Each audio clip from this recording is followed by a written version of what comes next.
Hello and welcome to Everything I Did Wrong as a Church Planter, a million part series. My name is Logan Wolf, and I am a church planter living in Provo, Utah. My wife and I moved here in 2011 and started a church in the conference center of a hotel. In fact, for several years, we were a mobile church, and then we navigated a church merger, became multi-site overnight with campuses and staff in 2 different counties. And then after several years of that, we offloaded that entire structure and became what we are now, a network of house churches functioning across the state of Utah. And my purpose in this podcast, my hope with this podcast, is as I talk back through that experience, knowing what I know now, maybe some distance between some of those phases and decisions, I can help you think through some of the questions that we didn't have the mind to think through in the moment, maybe spare you some of the frustration and the heartache that we went through, as well as just your time and your energy and your money as you're preparing to labor or are laboring in the community that God has called you to. One of the great things about this most recent season here on the podcast is I have brought in some friends from different parts of the country, and they have been able to share some of their church planting experience and stories and mistakes with us. And that is the case today. I am joined by my friend Heath Ferguson. Heath, how are you, sir? I'm good. We're making it happen. It is now post-summer here in Houston, Texas. So we've made it. We've made it through the summers. 108 a few times this summer. So it's been a hot summer. Glad to be here. Glad to be in the air conditioning. Glad to be talking to you. It's going to be a great day. Right on, bro. What is the temperature right now? I think we're in the 60s. It's going to go up to 93 today, though, is what they say. So Oh my gosh. it's a little warm. I haven't been outside today, but when I woke up yesterday, I think it was just at 40. So it's a little cooler in Utah. I woke up a couple days ago when it was 47. So it's getting good. That's what it is right now. Here it's 47. So I just looked it up on my phone. So that's awesome. And we've had a hot summer. Which affects actually your church stuff as well. It's kind of it's an interesting dynamic here, but it's been breaking, so it's been nice. Right on, man. Well, Heath, why don't, just by way of introduction, maybe let our listeners know a little bit of your story, and that can be personal, maybe just some of your spiritual journey, but move it towards the church planting endeavor and how you got into that and how you landed where you are there in Texas. Sure. I was one of those folks, grew up in church, gave my life to Christ at a young age. And so let's fast forward, grew up in a Christian home and all of that. So let's fast forward kind of to where the Lord started doing a work in my life in this area. In college, did not go to college to be a pastor, didn't go to Christian college to be a preacher. God began to deal with my heart as a college student.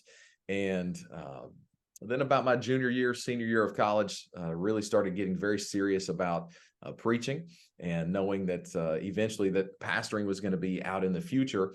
And being that I was from Texas and went to college on the East Coast, just saw a really great need for churches west of the Mississippi River. And just through God opening some doors, allowing us to meet some people, allowing us to have relationships and network with different folks in this area of the country, and really having a burden for the big city. I grew up in Houston, Texas. It's a city of, now it's over 7 million people in the Houston area. It's a big city.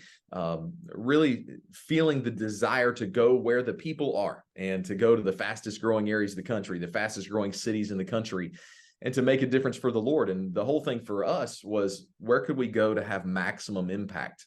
Yeah. And to go. And so, every now and then somebody will say, well, why a place like Houston? Some of the largest churches in the country in Houston, which is fair. You've got some big churches. Let's first say not every church is a Bible believing church. Let's not say that. Let's say too, not every church preaches the whole entirety of the Bible. And so let's put that out there. But number two, the largest churches in the country, if they are in fact in my city, they carry less than 0.5% of the population of the city in which I live. And that's crazy. It's crazy. I mean, it's crazy. It's 1 out of every 50 people in the United States lives in Houston, Texas. It's a huge city. It's a big place. 4th largest city in the country. We're closing in on Chicago for being number 3. Wow. I mean, it's a pretty big place. But when you look at that, I had the great privilege of pastoring in Amory, Mississippi, and I loved it. It was a rural setting, wonderful church, great people, and there were 38 churches in town. There were 6,000 people. Two of those churches combined for 1,000 of those people. Percentage wise, they're smoking these other church, like, the largest church here carries less than half of 1% of the population. So the need is great. And these are the fastest growing counties. I mean, I believe I just read it this morning. 5 of the top 10 fastest growing counties in the country is in the state of Texas. Wow. And at one time it was the county we live in. And actually the city that our church is in was the fastest growing suburb in the United States. So going where the people were was a big deal. It's kind of how we got to here. Long story short, 3.5 acres of land was owned by a mission board here in Texas that reached out to us specifically. So that's kind of how we ended up right here. But it was really through a work that God was doing in our lives and then presenting opportunities for us that initially my wife and I, we're driving from North Carolina to Texas to come visit for the first time. And I told my wife, I said, let's not do this. Like, this is hard work, and there's churches without pastors. Let's just go there. I'm sure some church will let me preach, and if we don't burn the building down, that'd be a success. So that's most things. If you don't burn it down, it's good. There's some I've been to that maybe burn it down. That would be good too. But God's been very good to us and really can't complain. So basically started in a home, went from having Bible studies in homes to growing to where we outgrew the home and then onto a storefront, outgrew the storefront, and just continuing on with the relational type. We tell people all the time, we're not here to build a church. We're here to build a family and to make great connections with people and to have the maximum amount of impact in people's lives. So God's been very good to us in all of that process. So for timeline's sake, how long ago was that from that drive? You're driving from North Carolina to Texas. Like, when was that you made that first visit to move in there? Like, what are those? How long ago was that? Oh, that was a year and a half from the time that we went to visit the first time till we actually moved. Okay. From the first time I had a serious conversation about missions. This is pretty well known. It's not going to offend anybody's feelings that lives in Houston or anything. My first heartbeat was to go to Las Vegas, Nevada, and to plant a church there, and visited, been there a few times, spoke with some folks about it, and the timing just never worked out. And when we were looking at going was in 2008. And if you know anything about 2008, the housing market imploded. And it may have taken a dip where people live. In Vegas, it completely just crashed. Wow. And people walking out of homes and all this kind of stuff. That's not why we didn't go. But that was during that time period. And it wasn't what we felt led that this was the next step for us. So we ended up going to a different ministry and not doing mission work. But from the first time that we considered seriously about doing mission work, I contacted a missionary that asked me 2 questions, and it put everything in mission work in my heart on hold for 10 years. I mean, it really affected me in a major way. And the 2 questions were, what in your past says that you could build a church out of nothing? And how many people have you personally led to Christ in the last 12 months and baptized that says you could build a church? And at the time I was a youth pastor at a church, and it really affected me because I didn't have great answers for those things. And that was from a church planner that was already in Las Vegas at the time. And when he said those words to me, my heart sank, because I said, there is a very practical side to all of these dreams that people have of wanting to start a church and so forth. And maybe my practical ministry and service of the Lord and reaching people for Christ may not be where it should be at that particular time. And really affected me and slowed me down, helped me kind of come to a realization that, you don't just show up in a city and people start showing up at church, and it's not about the church anyway. It's about reaching people for Christ. And I appreciated that guy's truth and honesty with me so much. I wish someone had asked me those questions. I mean, that's because I wish, man, I wish someone had asked me those questions. And you're asking them now of our audience. I think that's a good question to chew over or chew on. In a previous conversation, I talked about coming to Utah. That was my mindset. I was like, well, God called me here. There's a need here. I'm going to show up people just going to start getting saved, right? Like that Messiah complex. Like, I'm here, Lord. Let's bring. And I had never led anyone to faith. In fact, it wasn't directly like one-on-one. That hadn't happened until more recently, within the last like 5 years. But maybe 5 years. But never led someone to faith one-on-one. And then Yeah. to think you're going to come and all of a sudden the masses and the multitudes like you're better than Christ or something. So it's ridiculous. That is incredible. Okay, so questions, you're chewing on those questions. You're not going to go to Vegas. That was prior. How old's the church plant now in Texas? We are now from our first meeting till today, we are now at the 10-year mark. Okay, I thought so. And God's been extremely good to us in those 10 years, seeing individual growth in people. Sadly, so many times works get measured by how many people walk through the door. Yeah. And a lot of times people that say the statement I just made was because they don't have as many people walking through the door as what they want to have.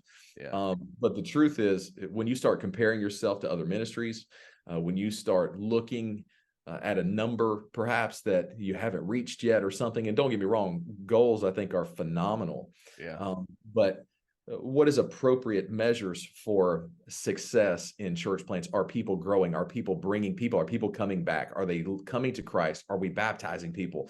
Those kind of things is what we want to do. And we've had people move to the Texas, Houston area, come to our church, get extremely involved, and then get moved out because of their job. What does that mean? Doing a poor job, or does that mean that God is moving someone somewhere else? We recently had a young man come and move and was working in our church and started a ministry, and now he's in Africa. And now he's serving the Lord in Africa. And when I look at those things, I say, okay, I don't want our church, I don't want Connect Church to be a destination. I want our church to be a launching pad.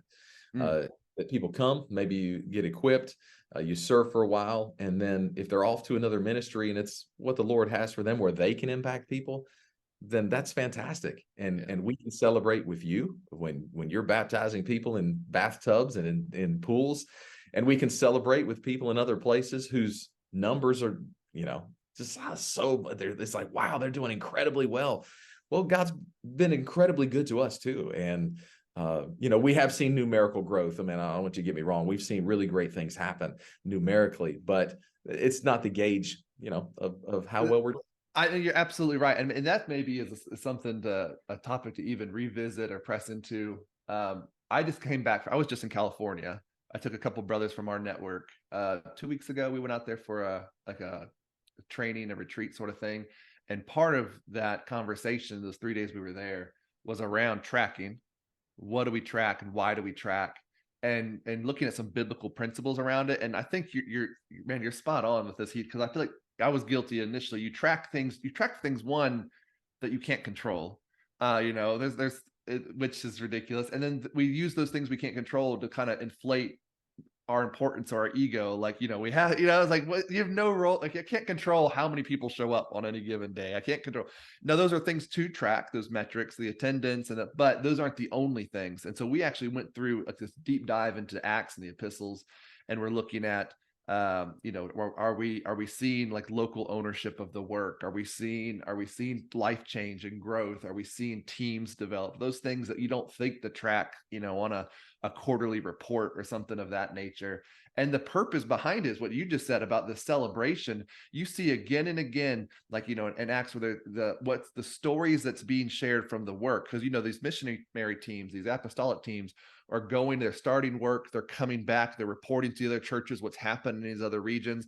And it tells us in a couple, like Acts 21, where they're compelled, they glorify God because of what's happening. And it moves them to pray. They hear about these needs. And so now there's this intense times of prayer. And it's like, if we track these stories, if we track the life change, if we make note of what God is doing and where he's putting people, and we don't just let people leave and like burn the bridge in the relationship, that actually enables all of us to grow spiritually because we see how much God is doing and how much bigger the kingdom is than just our little piece. And so that's great. Hey, I think that's a great perspective to take in the church planting. So, You know, if you're going into church planting for anything other than a kingdom mindset, then you're really going to be in a mess, because there's those weeks where, you know, we do get inflated of who we are, you know, and yeah. people will be lucky to show up at my church. You know, we have that mentality sometimes.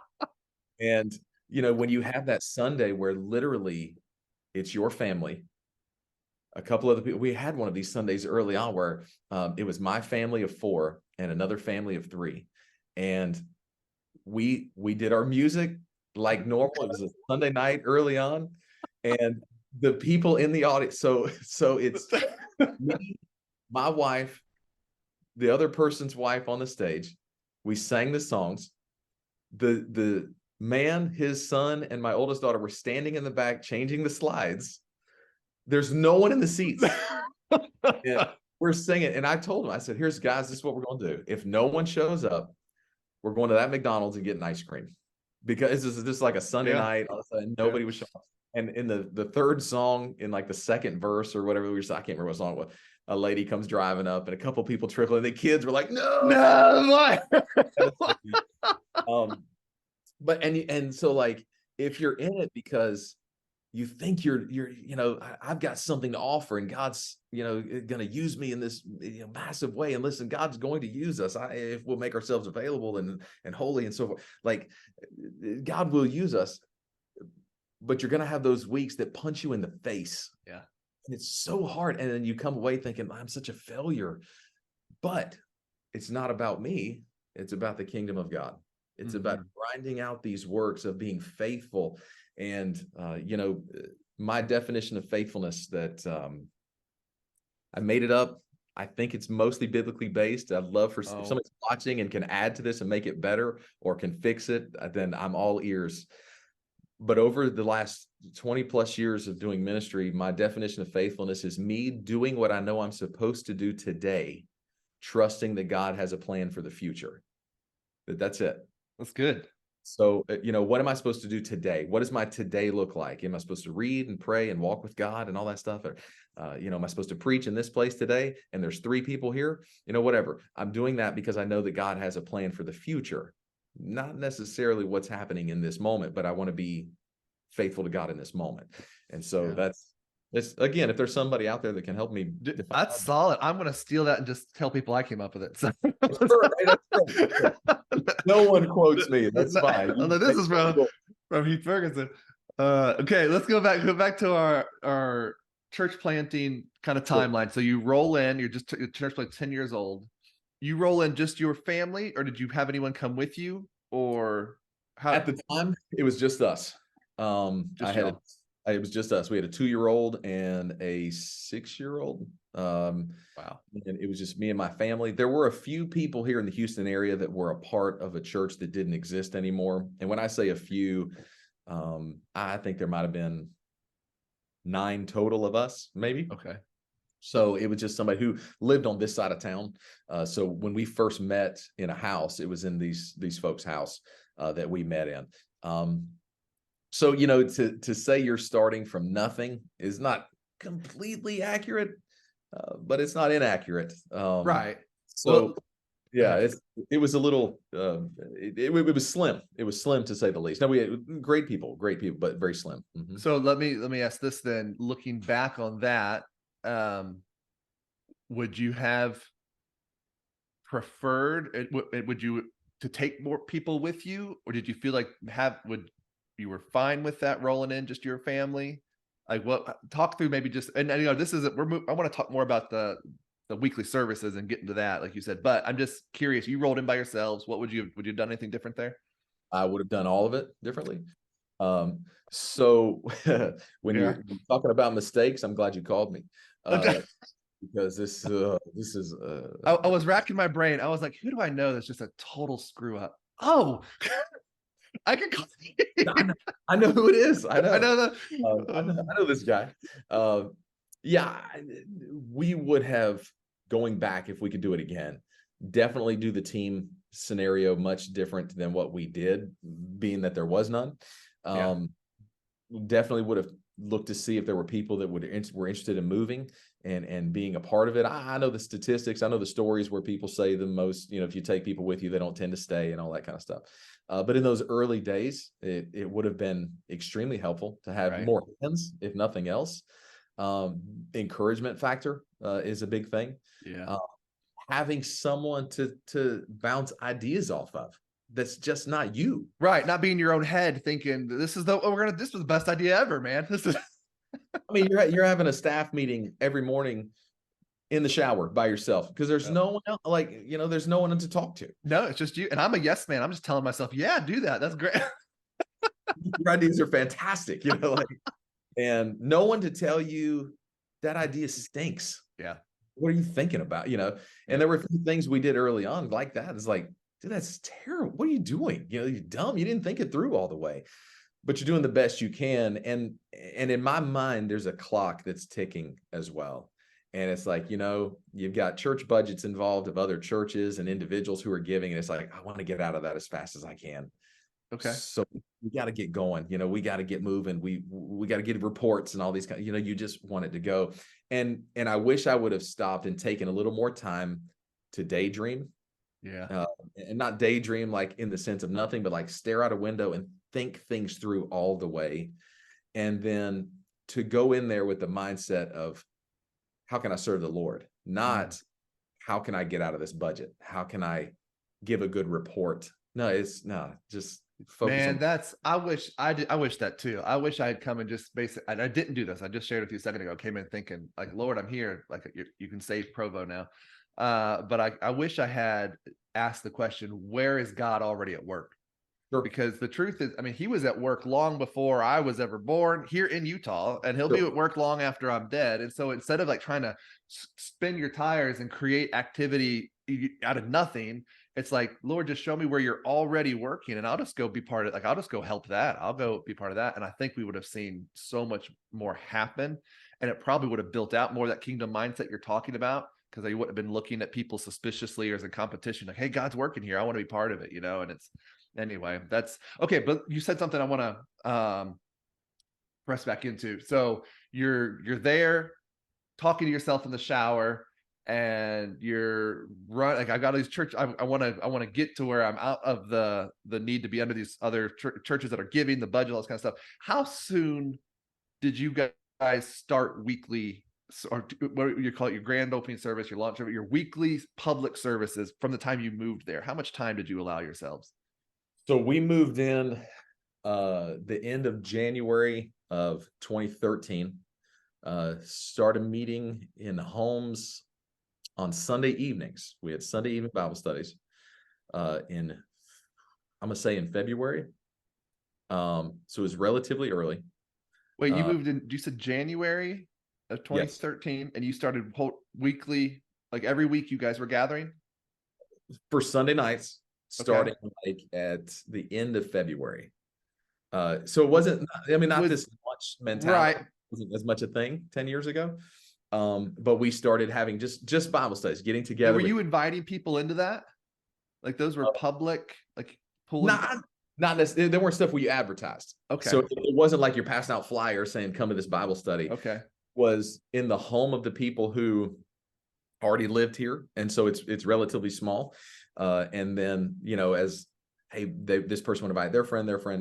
And, after a little while, you go from, 8 or 9. I think the first meeting we had was 13, but there were some people in from out of town that weren't going to be a part of the church.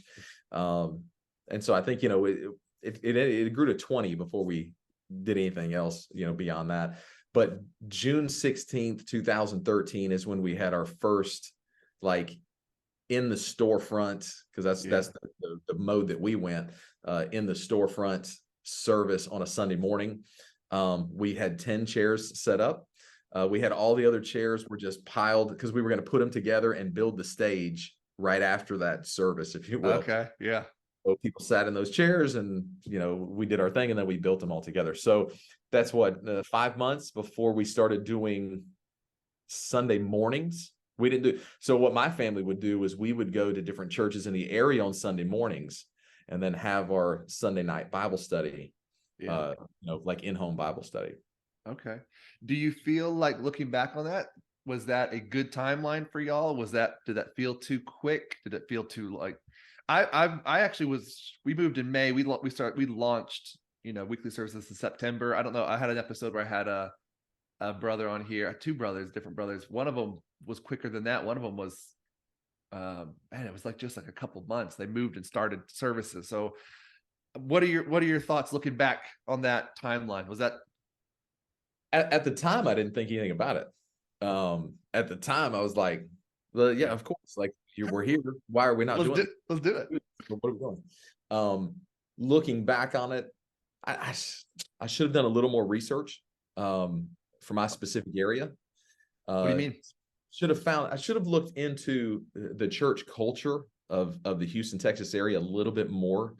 When I left, I grew up here in the Houston area. Now, I didn't grow up in the area in which our church is now. I grew up about an hour from here. But the church culture when I left 17 years prior to me coming back was much different than what it is now. And I should have done a little more research in that specific area. Churches today in our area don't start the way that we started. And this may be nationwide at this point, but they didn't start the way we started. So churches now, most of the time in our area, we had multiple churches come on our street and start after us that are now much, much larger than us. And I mean, like, over 1,000 people, these kind of like deals.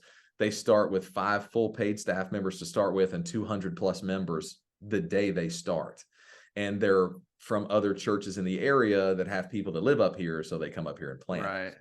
So at the time, I'm going with just the knowledge that I have, that let's just take the few people we have and let's just get the ball rolling, instead of potentially trying to build maybe a little bit more of a settled, larger core, maybe even bring some people with you from other places. So like I said, at the time, I didn't think much about it.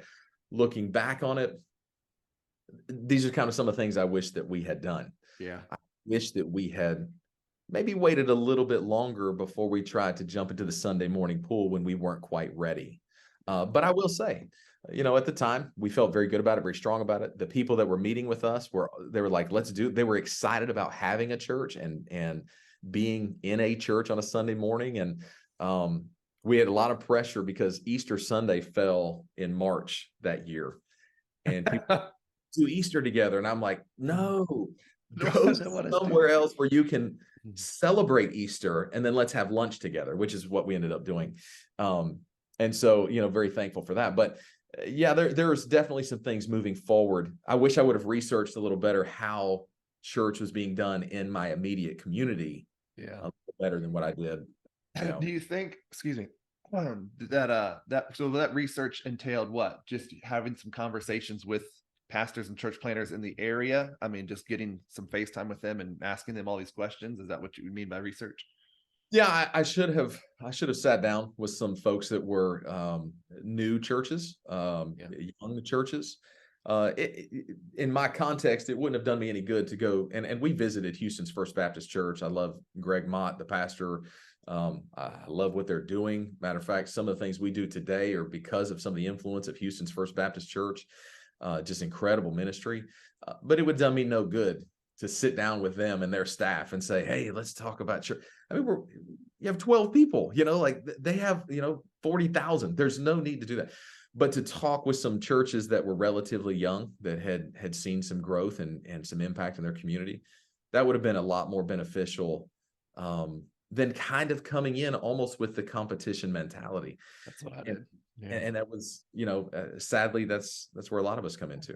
I wish I had done that. I came in, I made a visit to Provo. I tried to connect with a couple pastors in the Utah County.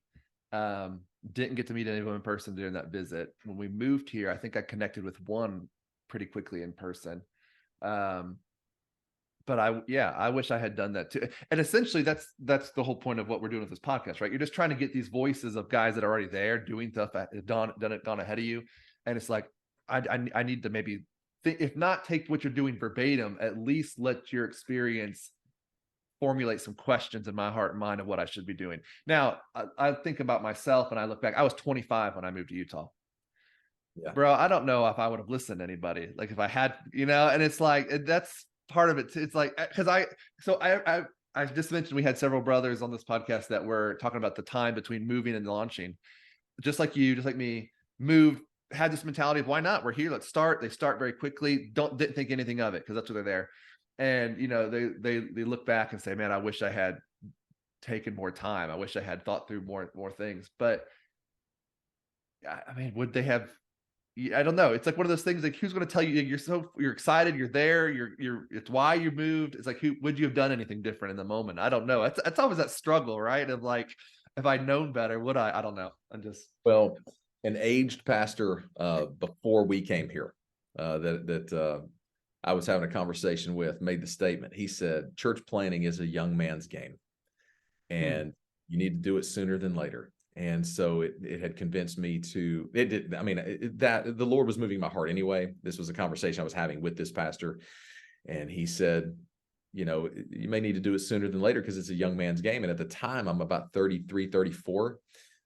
We moved here when I was 35. So, or 34. I'm old now. I moved here when I was 34.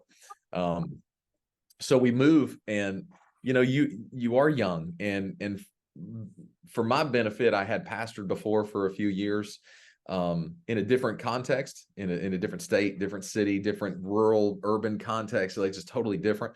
But, you're young enough that you have the energy and you're young enough that your brain doesn't work that well for me. And so it was, dude, I think that's for me.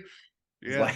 So if I could go back now, I'd feel a little better about my chances. But like I said, God was still very good to us, even through those mistakes. And if this is a 1,000,000-part series of mistakes, it's really a 1,000,000-part series on the grace of God. Amen, bro. That's right. It doesn't sideline you. God just keeps showing up and walking you through those things. That's right. So, that's good. Hey, let's move towards. Okay, so you're there. You've gathered in these people's houses on Sunday evenings. You start 5 months later. You've got the storefront where you're holding a public service.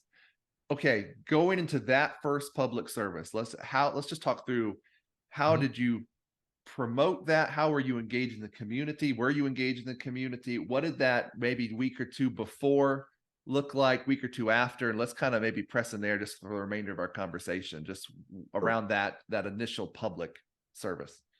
Yeah. I was extremely nervous for those first several services. Weren't sure how they were going to go. And so we didn't make the huge launch service push like what you see today. And about 10 years ago, it wasn't quite what it is today. Now you do like the preview service and then you wait and then service and then you wait and then you have the big launch and you do that. That would have been more beneficial to us for sure. We didn't really do that. And I kind of looking back, I wish we kind of had. So for us, even back then, but even to this day, our greatest opportunities of getting people to show up is through personal invitation. So you get little cards made that people can just kind of carry, give to their friends, make their invites. When I was in Mississippi pastoring, we had the idea that, you feel like you may only have 1 or 2 shots with someone. Like, will you come to church with me? And you want that one shot to be used on a good week, on a good Sunday, like this is in your mind. And so we would hold off. So like the first several public services that we had was us working out, like, this is what the music is going to look like. This is what the service flow is going to be like. This is, so we never had that one like launch service that we pointed to. Right.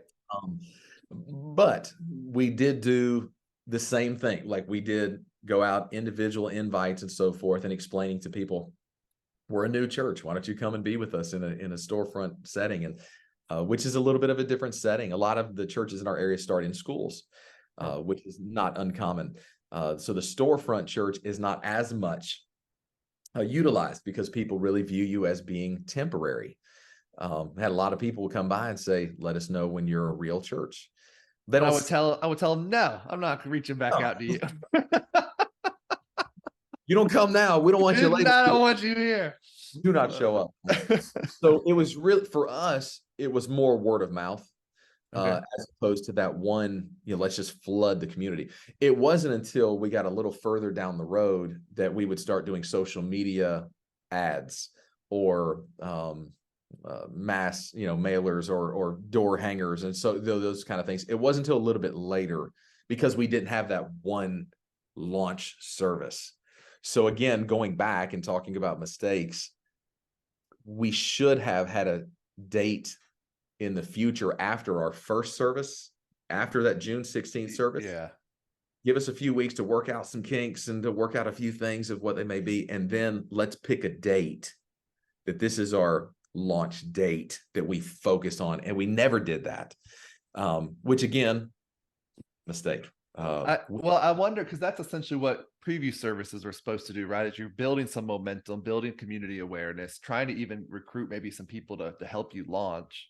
That builds towards this specific day. So you didn't have these, but you are gathering people, you are working out the kinks.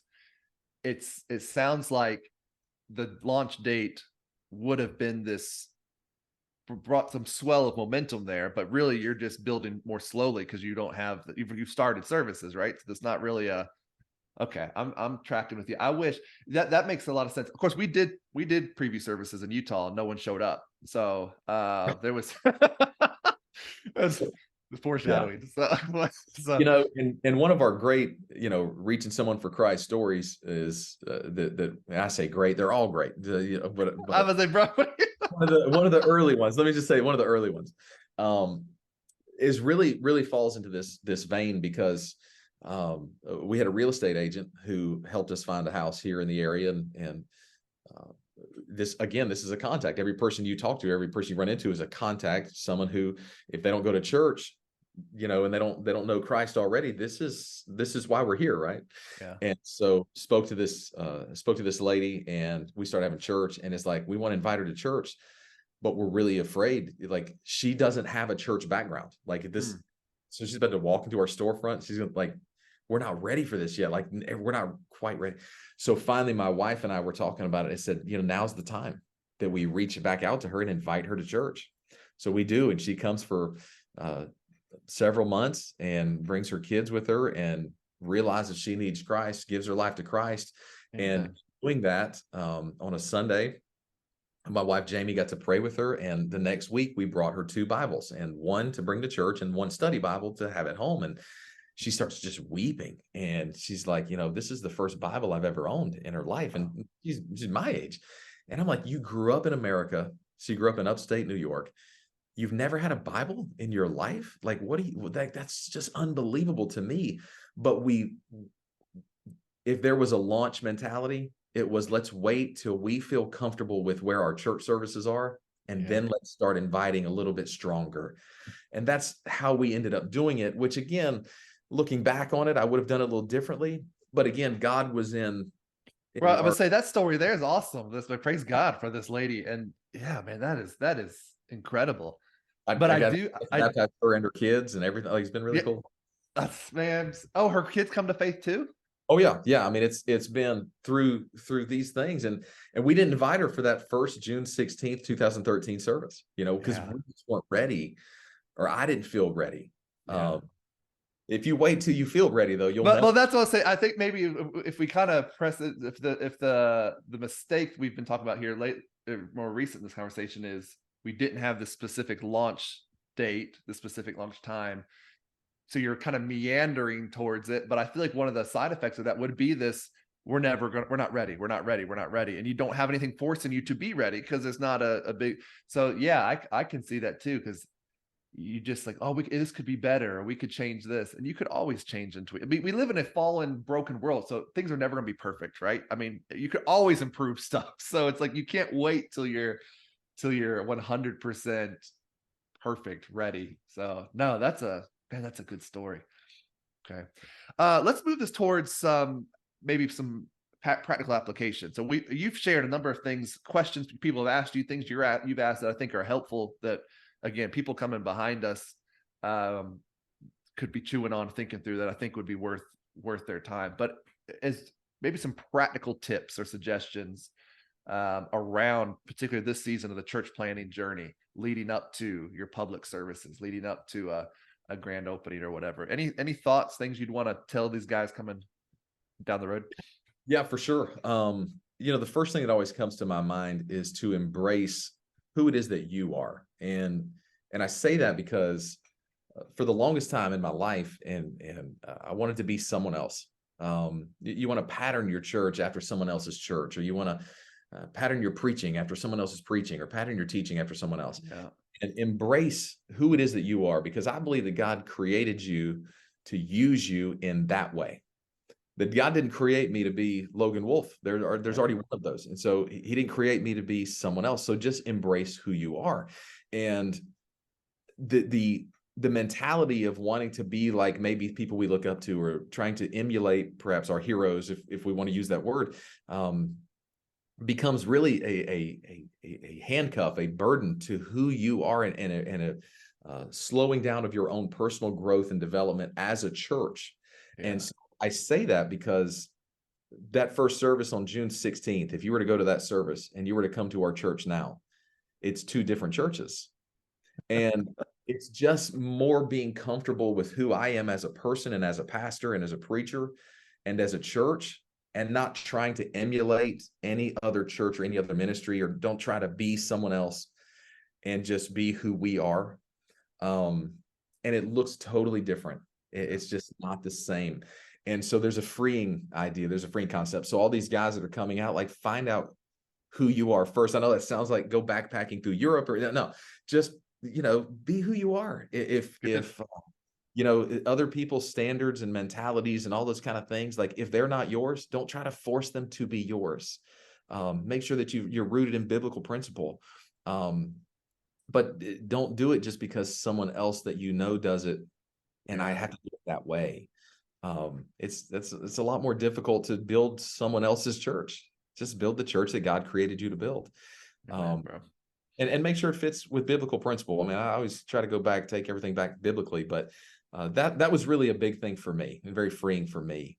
It just, the Well, culture. I've seen that too. I mean, to come out here, and again, I was almost 10 years younger than it sounds like when you started, so you were a dinosaur. But Yeah. I was so I think I was much more impressionable, and I had these other people, I think, trying, you raise money, you've got your sending agency, these other pastors that you spoke in their churches to come, and they're all kind of telling you what you should and shouldn't do. They've never been here, right? They're not but Right. but they all got it. And then you, like, so you think okay, I'll do it that way. Or, okay, I want to make sure that this guy is happy with this, and I want to make sure. And it is, and it wasn't, again, till much more recent that I feel like this is actually who God has created to be able to use that. I feel like I'm walking now in that Sure. identity, and it is so much more freeing, because you're just like, I'm not impressing them. I'm just doing what God called me to do. And it goes back to your definition of faithfulness. What do I need? What is He calling me to do here today? Like, right? I mean, that's huge, bro. Yeah. Well, and when I'm cool with who I am, I can embrace you for who you are and celebrate what you have going on. Right. And so the idea of comparison or measuring up, it goes away. I can just, hey, I like this music. So this is the music that is honoring and glorifying to God. So we're going to do this music. I don't feel like I have to wear a tie, all the time. And so I'm just not going to wear a tie, even though I spent a part of my life wearing a tie, and I have no problem, no issue with that. Yeah. I don't cuss anybody that has to do any of those things, or feels or whatever. It's just not as much who I am, and that's okay. That's fine, as long as we're biblically sound and rooted in biblical principles. Then I've got no issues. And so, again, celebrating other people and embracing who we are. Practically, that would be my number one practice. Embrace who it is that you are, and then put in the work. It doesn't matter who you are. It's like, no matter what you wear or what songs you're singing, or put in the work. You still got to do stuff. You still got to work. You got to do the work. And if you find yourself dreaming more than working, that becomes a problem. You find yourself never dreaming, that becomes a problem. Yeah. Constantly challenge yourself academically, challenge yourself mentally. I went back to school, got 2 master's degrees because I felt like I was getting not as sharp, and I needed to sharpen up. Yeah. So, like, hey, let's go back to school for a little bit, and let's learn a few more things, and let's get better. Pretty good. I think that like we that. I like how you worked in that little humble brag there. Like and I went back and just I got two masters, so the rest of you even got one. it, Idiots. it would have only been one if I didn't kind of stop halfway through and I just, keep going. It would have only been one, but but that was a beneficial time for me more than anything. And I appreciated the knowledge in the classes, but more than anything, time management became up front for me. And if you can't manage your time, and from a practical standpoint, you're not going to make it. And that's not church planning. That's just pastoring. You're not going to make it. So, I find what we do is not as different from pastoring churches. You're just starting one without people, and eventually you find people and you reach them for the Lord and you share Christ with them, and now you have to disciple them, and so practically speaking, just be ready to put in the work. For sure. Well, man, I appreciate the time this morning. I'll in the show notes, I'll link to your church's website if someone wanted to reach out to you, or maybe someone's in Texas. But is there any other? I mean, is there anything else you want to point people to, or anything else people should try to connect with you over, anything like that before we jump off here? People are more than welcome. You can call me, text me, send me an email. You can put all that in the show notes. That's all good. If I can be of any benefit or help someone, I definitely want to do that and can, the best of my ability, or at least point you to someone who I think can help you. Yeah. I don't know that a lot of people listen to podcasts about mistakes and say, that's the guy I should be following. But I'll be happy to share more mistakes with more people. That is awesome. Yeah, this show is really just kind of whittled down. It's like, I don't want talking to these guys. They don't know what they're doing. Nope. So, okay. Well, I hope this has been helpful to you and maybe given you some things to think through and to pray through, either by yourself or with your spouse or with your team.